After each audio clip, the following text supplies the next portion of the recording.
meni hayotimga aralashma, bu meni shaxsiy hayotim. Men hech narsani o'rgatmayman. Shaxsiy fikrimni sizlar bilan bo'lishib boraman.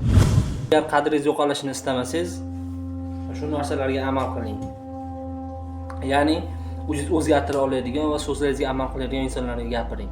Hammaga gapirib yoki har kimga aql o'rgatardim yoki bo'lmasam unaqa qilish kerak, bunaqa qilish kerak, buni o'zgartirish kerak deb yurardim. Ba'zi insonlar nima desalar, ba'zi insonlar aytganingizni qiladi, ba'zilar esa yo'q. Ba'zan shunaqa holatlar bo'ladiki, sizni so'zingizga amal qilmaganligi uchun sizni o'sha yerda hurmatingiz ham yo'qoladi, so'zingiz ham keskin bo'lmaydi. Ya'ni so'zingiz ham ta'sir qilmaydi. Shunda siz ham hurmatingizni yo'qotasiz, ham so'zingizni o'zingizni qadringiz ham bo'lmaydi. Gapingizni ham qadri bo'lmaydi, o'zingizni ham qadringiz bo'lmaydi. Shuning uchun men shu qarorga keldim. Ya'ni kimdir yordam so'rasa yoki masalan kimdir maslahat so'rasa, kimdir mendan gap so'rasa, keyin gapiraman. Bungacha yo'q.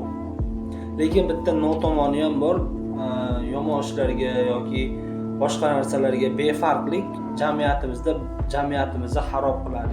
Ya'ni jamiyatimizni tugashiga sabab bo'ladi. Jamiyatimiz rasvo bo'lib ketadi.